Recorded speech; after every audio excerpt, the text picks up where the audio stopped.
Hey, everybody. I'm so glad that you're joining us today. Father Bruce John Hamilton here and Father Richard Conlon, my assistant here at Corpus Christi. So happy and pleased to welcome to the Corpus Christi show my coach, basketball coach, Ken Shields of the UVic Vikings, and very broad renown and fame throughout his entire basketball career. So these were really formational years in my life. And I'm just so happy that Ken's agreed to do this. I'm really looking forward to the interview. So welcome aboard, Ken. So glad to have you on. Thanks, BJ. It's a pleasure. Yep. So I'll start with a prayer and then we'll dive right into it. All right. In the name of the Father, the Son, and the Holy Spirit. Amen. Father, we thank you for the blessing of this day, and we ask that you be with us in this interview.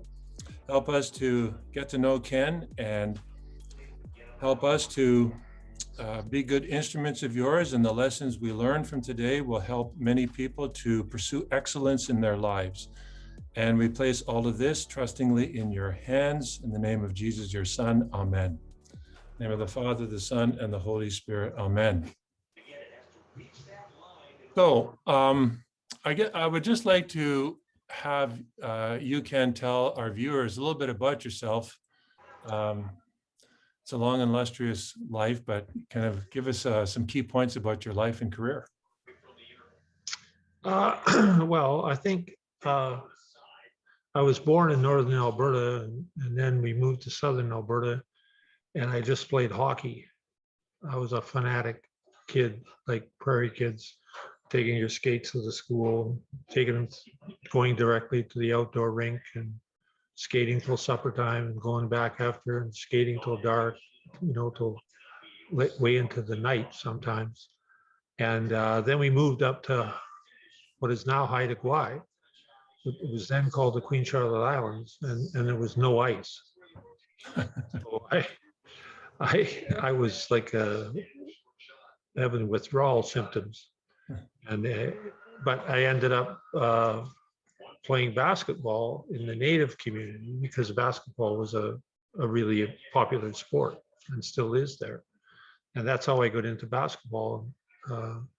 My first two coaches were Native Indigenous guys, and I moved to Prince Rupert and found my way onto the high school team. After my first year, I was the manager of the B team. And I ended up going out to try out just to play with the good guys until I got cut. And one day I looked around the room and I went, oh my gosh, I have a shot here. I think I might have been charged with physical offenses, but I ended up making the team. And there was still is, like, I'll never forget going to look at that list and when the coach posted it and my name was there. I had never dreamed that I'd be able to play for that team. So then we ended up 2 years later winning a BC championship against open schools, and we only had 300 students in our school total, boys and girls, and we beat teams that had 2,500 students. And our coach was a real driver. We conditioned. I would sometimes come home and just go eat and go straight to bed. And but we were fit and we defended really well. We were tough. So those were the lessons. The major lessons that I learned was preparation, being as fit as possible, because that's something you can control. And also the defensive end of the court is you could have more impact immediately than on offense, because on offense you need more skill because you have the ball. And also we had a tough, scrappy group of guys and fiercely competitive. And so those were the lessons that I learned in high school that I carried forward into university. And then in university, I ended up playing I had 2 different coaches in high school and 4 more coaches at university, different coaches. And I played all the positions. So every position, I started on teams in every position of the played in basketball. So I saw the game from all the perspectives of being a guard or a forward, center, and so that, although it wasn't that fun, that wasn't as much fun as it would have been if I played one position. It gave me a great background to be a coach. And I learned in my second year of university that the one thing that I did love was playing basketball more than any other subject. And so I thought, well, I'll take what I can take to contribute to a background in coaching, because there was no place to go to study coaching. So I switched into phys ed and ended up getting my master's, and coached the UBC women's team after I finished playing. I played at Mount Royal College, University of Calgary, and then UBC, and enjoyed all three experiences, and was lucky during my master's, when my eligibility was finished, to been asked to coach the women's team. I'd never coached, and my old high school coach went back to school at UBC, and so we coached the team together. And it was a fantastic basketball experience. The women were so fiercely competitive and wanted to do well, and were so happy that we treated them as athletes, not as women. And we ended up winning the national championship for senior A women. And there were no university championships at that time. And 5 of the women made the national team. So if you had 5 players on your team that made the national team, and that's a tremendous accomplishment for those players. And we're still really close. We have reunions, and everybody is the same, turns into the same people that they were as athletes. And it's just well, you know what it's like when you're around teammates, right? Yeah, I do. So then I coached at Laurentian University, and then ended up coaching at the University of Victoria, and then 5 different countries. So it's been you have to be lucky to have a career in something that you're passionate about, because nothing of any consequence really happens without passion involved somewhere. In whether, it doesn't matter, it's an academic discipline, a scientific discipline, the research people have to have a passion for their subject and want to pursue the highest standards of performance in that subject. Doesn't matter whether it's arts or music or whatever. The passion drives the performance. Yeah, what I find so interesting when you talk about the women's team is that it's, I guess some people would look at you from a certain angle and say you were so forward thinking. And I know Ken Shields enough to know that Ken was just coaching these players before him, and like they instinctively understood you were just treating them as human beings, and you probably drove them as hard as you drove us, and that they probably loved it.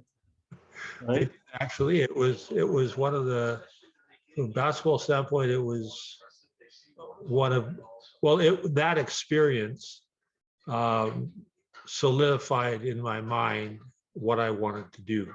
Yeah. It confirmed that I wanted to pursue a career in coaching.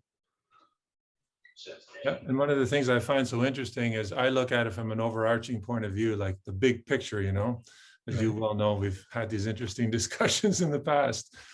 And here you are doing your thing, and your passion is driving you. And I hear about you at Laurentian when I was just a kid in Cape Real, which is 20 miles north of Sudbury, for those who don't know geography of Northern Ontario. And I wanted to go to Laurentian because, Ken's fame was getting to be well known. And then Ken went to Victoria. And that when I got out of grade 13, I don't know if you remember, you probably remember this because you have a pretty darn good memory. I called you, I think, and I says to you, Ken, I want to come to Victoria. And he says, no, BJ, don't come to Victoria. You're not going to play. We're on the verge of a national championship. You remember that? Yes, I do remember that. I remember precisely because I didn't want you to come make that trip all the way out and then, be sitting on the bench and, not enjoying yourself. Whereas you could go to another school and actually get more playing time and enjoy yourself more. It would have been a huge challenge to come to Victoria and play on our team at that time, make our team, coming out of a small high school in Caperville. Yeah, so there's no coddling here, everybody. There's no coddling. There's total honesty, and it's one of the great lessons that I've learned in life. So I went to University of Saskatchewan, where I played with, I think, I don't want to put words in your mouth on this one, but Ken's probably one of the greatest athletes he ever trained, and that was Guy Vitry. So I had the privilege of being trained by Guy for a year, and Guy was relentless. I mean, and I played a lot. And then Guy left that position. Then I did go to Victoria. And I just threw all the eggs in one basket. And I thought like Ken Shields as a young kid, trying out in the team and wondering, am I going to make, the team? I didn't know. I just worked my heart out. Well, you did, and you became an accomplished player as a result. You put in the time, you put in the disciplined effort, and I think that you improved and you were able to play at a pretty high level. And then I suggested that you go into the priesthood. That's right. Now for our listeners, he's laughing because we used to argue about religion all the time. I miss those arguments, Ken. Good arguments, like good, parry and thrust. And he had a Protestant minister come out of one of his basketball teams, and now he's got a Catholic priest. So Ken's in the middle, and we're duking it out over him. Yes, I remember so well. One time BJ came from the where you're studying to become a priest, and came home for Christmas, and we picked him up on a trip to Seattle, driving down. I never told the players. I just pulled off and arranged for BJ to be at this drop spot. He comes walking out from behind these trees, and all the boys see, oh gosh, there's BJ. Everybody cheers, and he gets in the van and he comes down, and he came on the trip with us. And of course, we had our usual fun. Me suggesting, BJ, why don't you give this a serious look at becoming a televangelist opposed to a priest? I mean, you may get to drive a big flashy car and wear a all white suit and put a little flair into your delivery, but you'll get the message out to millions more people rather than your little parish. And you may make quite a bit of money. And some of that money will probably stick to your fingers. So, and of course he was having nothing to do. It was funny. We had good times. What do you expect, the way you drove me into the ground with all that hard work and honesty stuff? And now he has his own television show.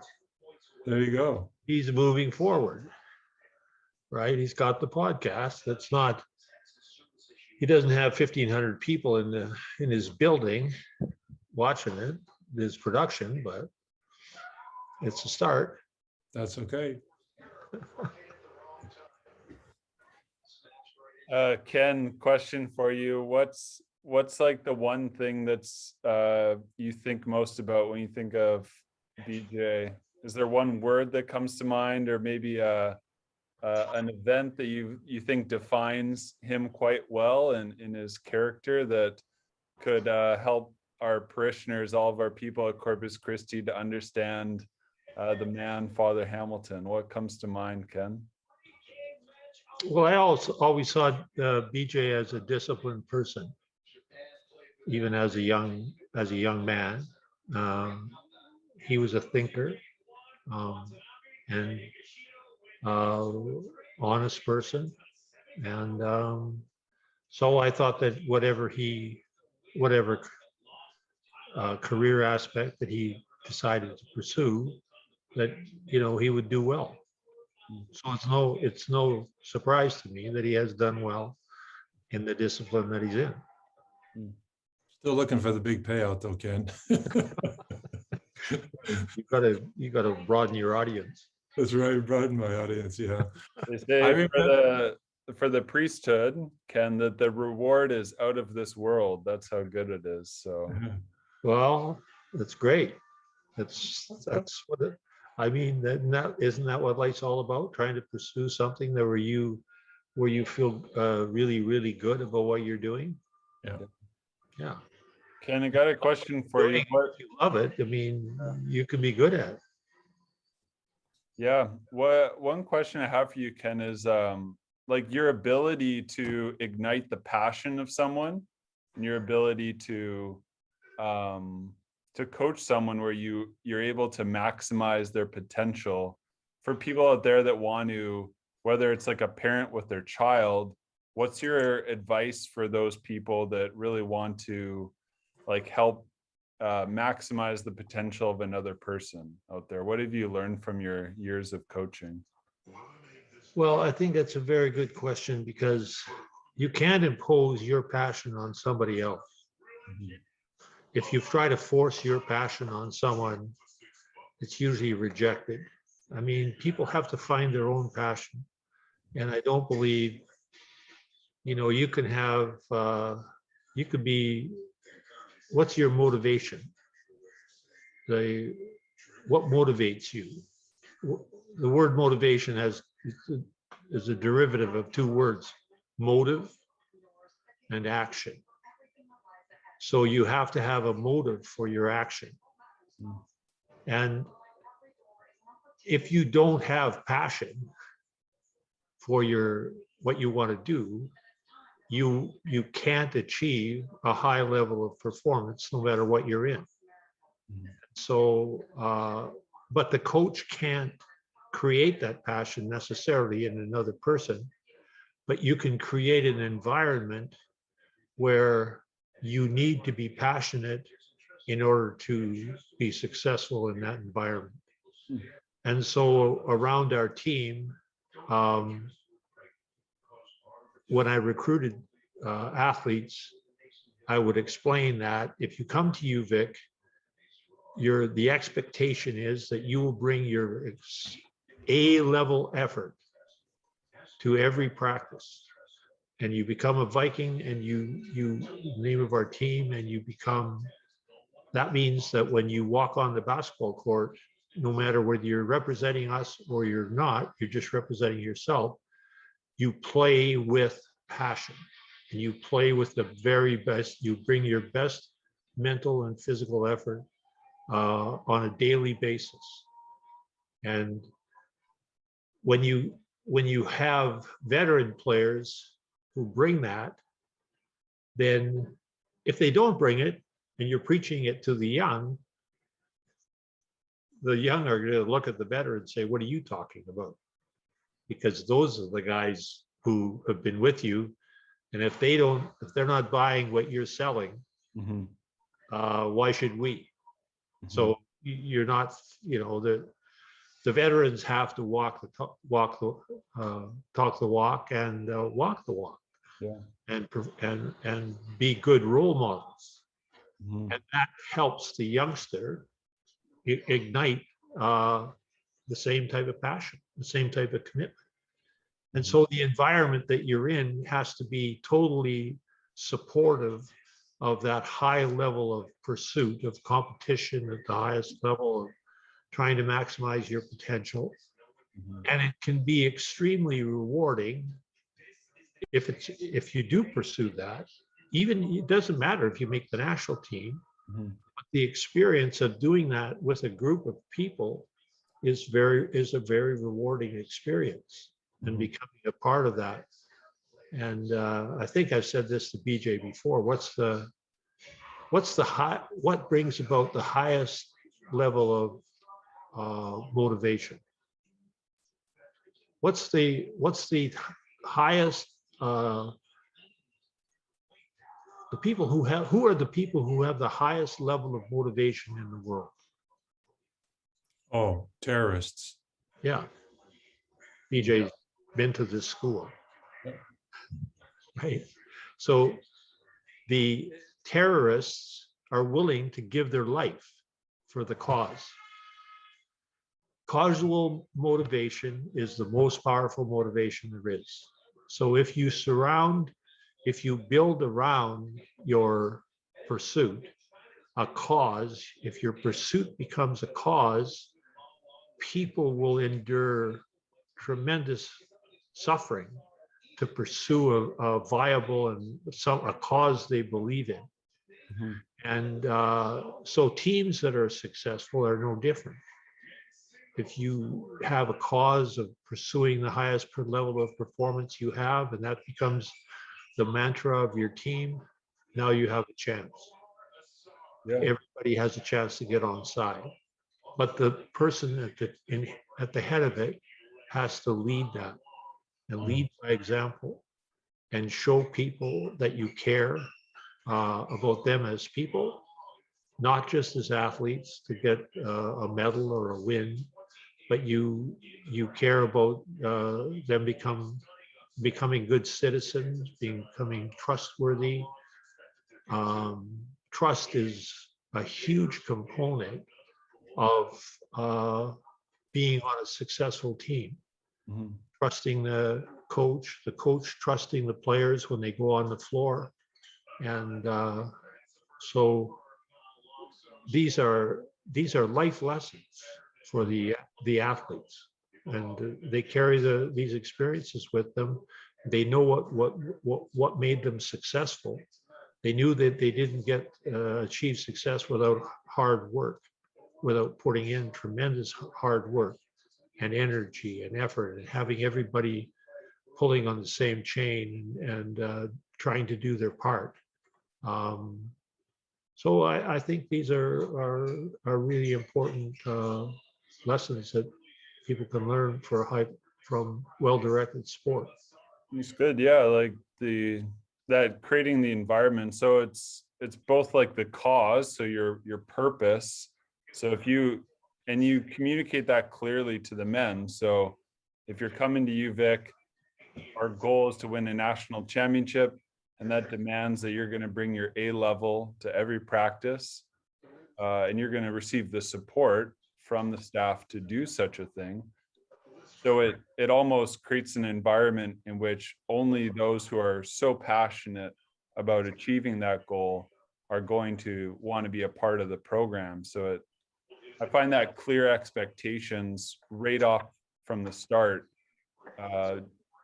it attracts certain types of people, which is why Father Hamilton wanted to go to UVic, because it seemed as though he had the clarity of what the whole purpose was, and he knew that it was going to be kind of the perfect environment for his passion to really be directed towards something noble and something worth pursuing. So that's something I find, like today, a lot of people, a lot of youth, they don't have a cause.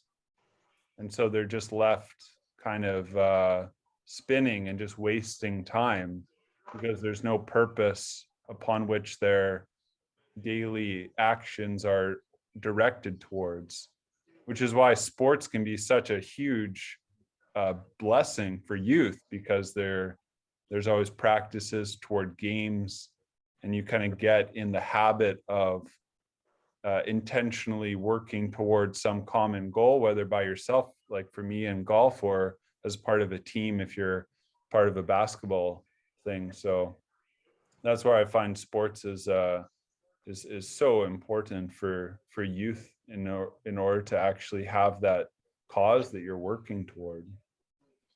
The cause has to be achieving your best and achieving the best for your group. And you may find this strange, but we never ever talked about winning. We never ever talked about winning a national championship. Each team is different. Each team may or may not be able to win a national championship. It doesn't matter. But what matters is that you pursue the best possible course of action to follow. You strive to build your skills, to build your knowledge, to build your understanding of what you're trying to accomplish in being your best and having the team become their best. And then if you do that, the winning and losing takes care of itself. So if you have the right quality of people, athletes and disciplined people, and you do that and you are relentless about it, you have a chance to excel. And but if you focus on winning, then and your goal is to just win games, then play poor teams. Yeah. So we never played, in any of our non-conference games, we did not want to play poor teams. Any of the games that are outside the conference, I wanted them to be unbelievably challenging for our players, so that if our players made a mistake, they got punished. You would never accept a down-dumbing performance. Never. If a team was down here and we were up here and we came down to their level, you would be furious. Yes. Because that was the danger. That's the danger, really, in life as well. I would say that if you down-dumb your performance, rather than I'm not saying, humiliate somebody, but you've got to be willing to play your best and not slack off and be a slouch. Right. And the other team is not there to really compete. So, but the goal is when you walk on the court, you bring your A game. Yeah. You don't bring your B or C game. You don't bring your B or C level of effort. So I don't know, you probably remember this too, because your memory is like that of an elephant. So the proverbial elephant, I will say. You told me, and I didn't realize this. Of course, I made the team and I went there in my second year. I think I was the 12th man, which, I was on the bench. And for me, it was really overcoming the fact that I had played so much at Saskatchewan. And then I went to UVic. And I mean, they were really on the verge, and we did win the national championship that year. And you said to me, I'm 61 and this is one of those things you never forget. BJ, I never thought you would persevere, but you did. Remember that, Ken? Yeah, I do. I do remember that very well, because I actually discouraged you again from coming because I didn't want, I was still concerned because we had such a powerful group that whether you would be able to physically do it. You seemed extremely committed, and so okay, this is what you're coming into. So you want to come, fill your boots, but you got to make the team, and I didn't promise you a spot on the team. No, I wasn't. You had to come out and fight his way onto the team, because I didn't guarantee people spots on the team. You had to earn that. Yeah, what was really formational for me, just like on the natural human level, is that very thing, is that nothing was guaranteed. Fight and struggle for everything you obtained. And I think that's such a crucial lesson in life, especially for I don't think this is stereotyping the kids today, because there are kids who work really hard, but I think generally speaking, our society really kind of has lowered its expectations of kids and giving them the keys to success and personal excellence in their life.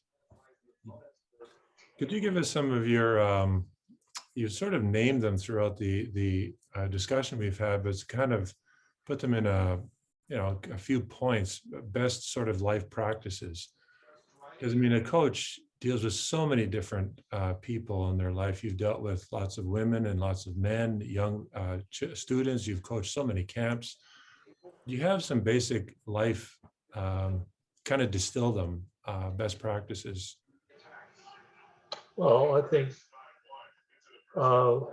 developing trusting relationships. You have to build trusting relationships with your athletes.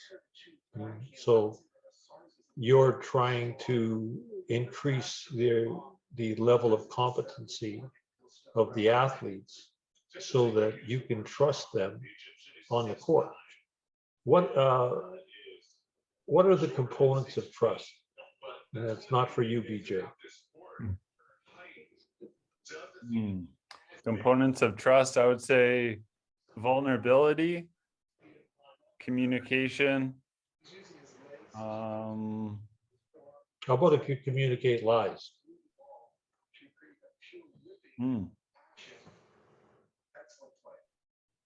That wouldn't work too well.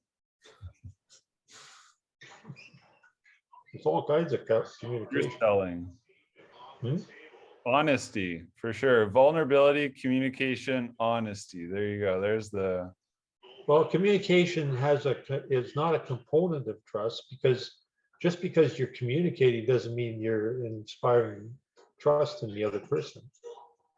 It could be, so integrity and honesty, obviously, that's a big component of trust. So I use the analogy of, you have a doctor. If your doctor finished 25th in the class of 26, how much trust do you think that engenders? If your doctor is not very good, Low. trust you when you go see him. Are you could automatically trust what he says? I guess proficiency at your skill is important. Competence. If someone is competent at the task that you're trying to get done and they're honest, now you have a chance to form a trusting relationship. So in athletics, you're trying to increase the competence level of the athlete such that they have more confidence going onto the court, which you only earn. You can't, confidence doesn't come from me tapping you on the shoulder and saying, go and do your best. It comes from many repetitions of successful execution. That's how you build confidence, and that's how you build competence at the same time. You can't have confidence without competence, and you can't have trusting relationships if you're working with someone and they're not very good, and do you trust the work that they're doing? Probably not. So they could be very honest and have high integrity, but they're not very good at what they do. So in order for you to trust their total trust, you have to trust their competence at what their task is, but communication is the glue to trust. So once you have a trusting relationship established, if let's say you and BJ trust each other implicitly, but all of a sudden BJ stops communicating with you, and you can't get him to answer questions, and he turns his back on you, he might leave the room, and you're going to go, what's wrong? Because the communication has ceased or has dribbled away. And so you're going to wonder, what the heck is going on? Why is this happening? And you're wondering, doesn't he trust me?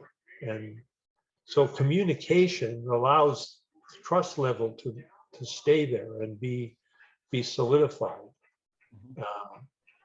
So they're all really important, and nothing's more important in life than creating trusting relationships, I think. So that's a long way around, BJ, answering your question. That's a critical thing. And I think that finding something you're good at and trying to become excellent at it. If you're good at it and you like doing it, if you develop a passion for it, you can probably pursue high levels of performance in that area. And everybody's different. Everybody has different likes and interests. So I think it's most important that they find something that they're good at, that they enjoy, and pursue it, and pursue it to the max. If you love it, so that you have a better chance of being successful at it. And in trusting relationships, that covers all my issues about, I don't want to deal with people I can't trust. I have no interest whatsoever in a relationship with someone I can't trust. And I think would be pretty universal. So those are the two main issues, I think. Pretty all encompassing. Yeah. What would you consider your greatest accomplishment in life, Ken? You've got many accomplishments under your belt. Can you pinpoint something? No, I don't. The accomplishments and the awards that you win, I mean, I'm very flattered to have won some very, very prestigious awards and recognition. But those accomplishments came about as a result of the performance of my players. Had my players not performed at a high level, I wouldn't have been afforded those, those, you guys brought about my notoriety, not me. It was your performance that brought it about. Yes, we were a team, but had you not achieved what you achieved and been as dedicated as you were, I would never have received the recognition that I've received. So it's come at the hands of you guys, of the players who played for me. That's the most important accomplishment that I've made, that I've developed trusting, long-lasting friendships with you guys, which I value more than any of the winning or national championships. I mean, we should have won national championships. We had a very good team. Mm-hmm.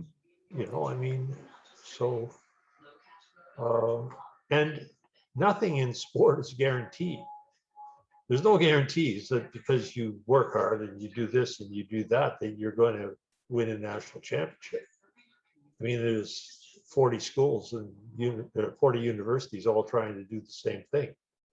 So, I mean, some of them are very talented. Some of them have all kinds of financing and support systems in place for their athletes.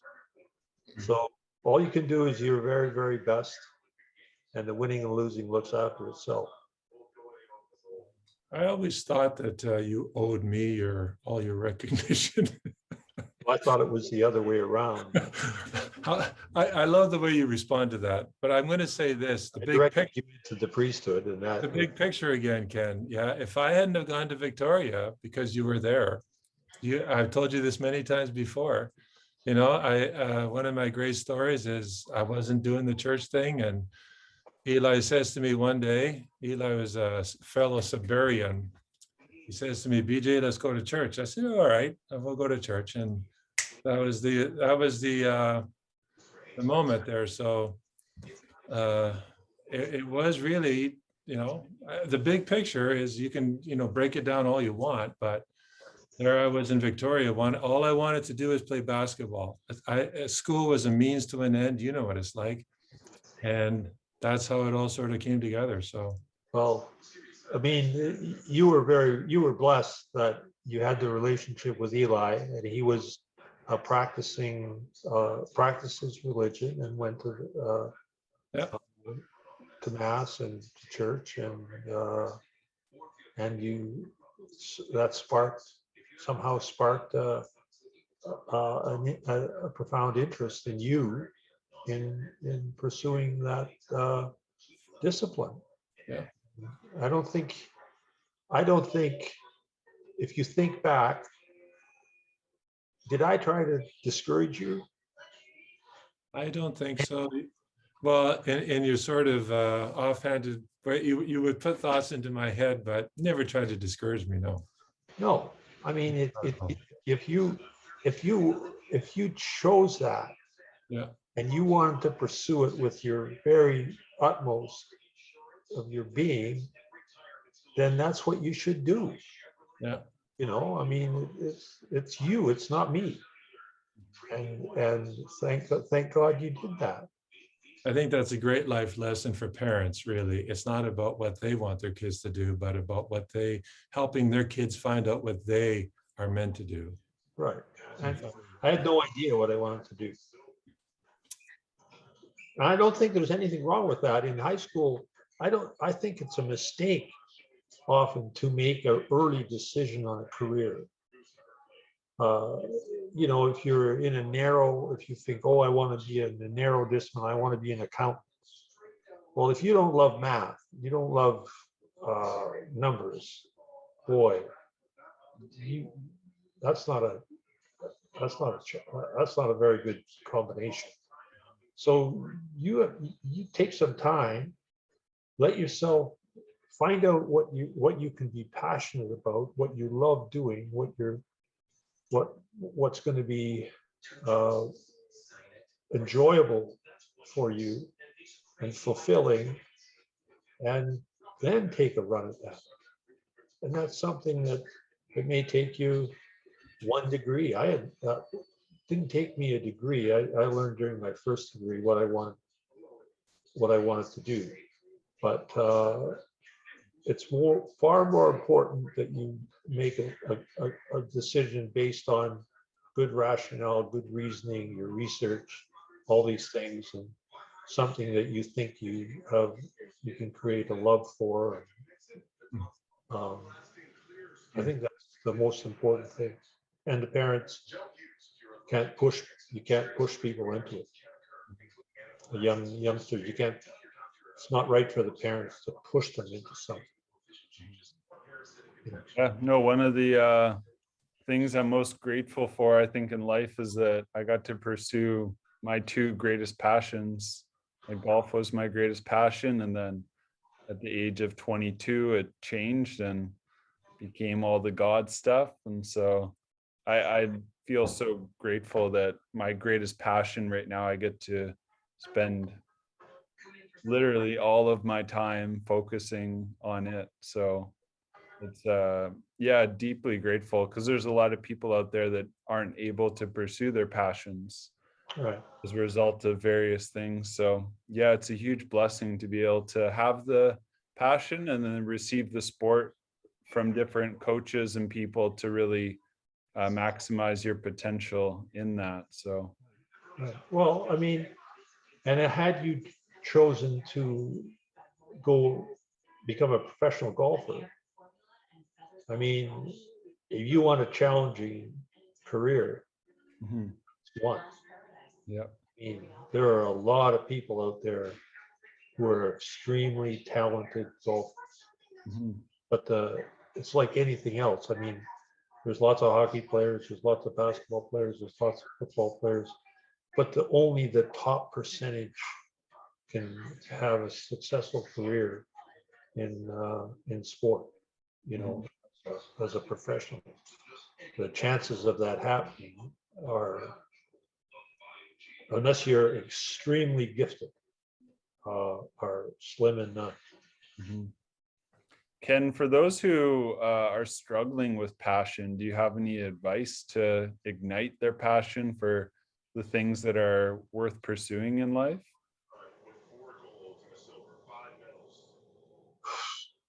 Well, I mean, having said what I said about passion, I think the best thing you can do to develop passion is to be with a group of people who are pursuing the same discipline with the same passion. And so that you can see, holy cow, I can do this, and I can be good at it, and I can have a fulfilling career pursuing something that I'm good at and that I love doing, and that hopefully is helping people, helping others. I think there's all kinds of different people. Some people are very inward focused. They want to make a lot of money for themselves. They want to, and pursuing their passion to increase their income. And everybody's different. Mhm. Some people want to save the earth, and boy, how important is that right now? I mean, I think people just have to seek out their own, and then find some people who model the passion. Yeah. To be role models. And I think that's one thing about coaching is if you are demanding these things from your athletes, there have to be things that you believe in implicit, being your best, giving your best effort. And so when I learned those, as I said, from my parents, and not in to pursue sport, but to do my jobs at home and get them done properly, and and how important that was to do things right. And so in leading, if you're a leader, you have to do the right thing, but you also, in managing, you have to do things right. And in leading, you have to achieve through others and doing the right thing and modeling the pursuit of the right thing rather than the expedient thing is not easy. You have to believe really seriously in what you're doing and have a commitment, because you have to model that to those who you're working with. And then you have to build a trusting relationship and build your level of competence and their level of competence. And so I think that these things are fairly, in my mind, they're just common sense. Yeah. They're like getting vaccinated. Why in heck did you not get vaccinated? I mean, I have total respect for freedom of choice and these things, but there are some things where you're getting vaccinated protects other people as well as yourself. Think about it. Put your mask on because you're protecting other people, not you. I mean, if people, the best thing I think you can do for young people is help them become thinkers where they can make their own rational decisions based on fact, based on science, based on logic. And so they have more chance of doing the right thing.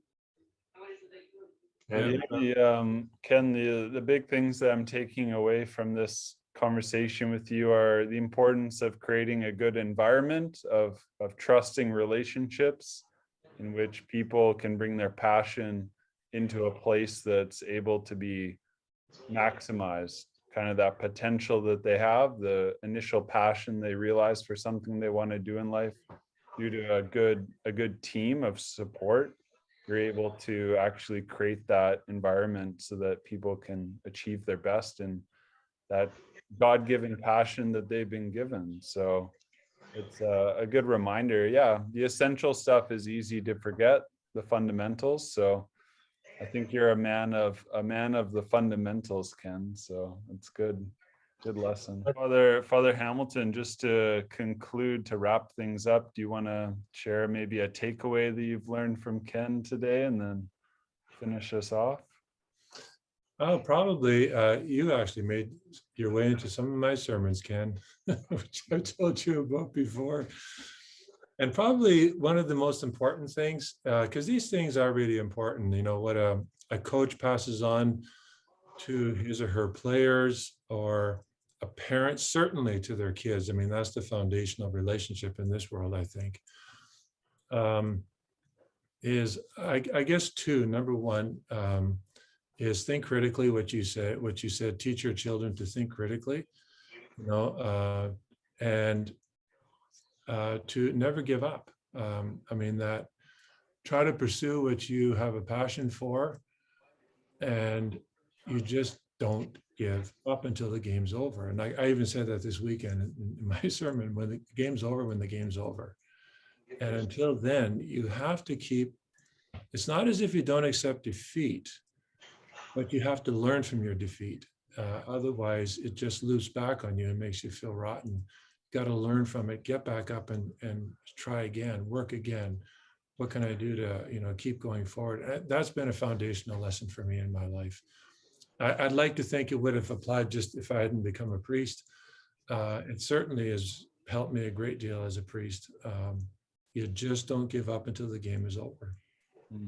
You got to keep working hard. So, and I, you know, I owe a lot to my parents, and, you know, in all honesty, I owe a lot to you in the program for that. You know, because that's what I learned being around you and the men that I played with. We just had a real desire, like you said, to play our absolute best. And to, as a result of that, we were blessed enough to win all those championships. So BC Hall of Fame. Yeah, thank you so much, Ken, for the time. It's always good to learn life lessons from a coach that's had a lot of success in obviously maximizing the potential and the passion of so many athletes throughout the year. So we're blessed to have this time with you, Ken, and we appreciate your honesty and the encouragement for us to keep going forward. And things, obviously, Father Hamilton and I are very, very passionate about what we do here at Corpus Christi. So yeah, we're thankful for the time together with you. Thank you very much. Yeah, thanks, Ken.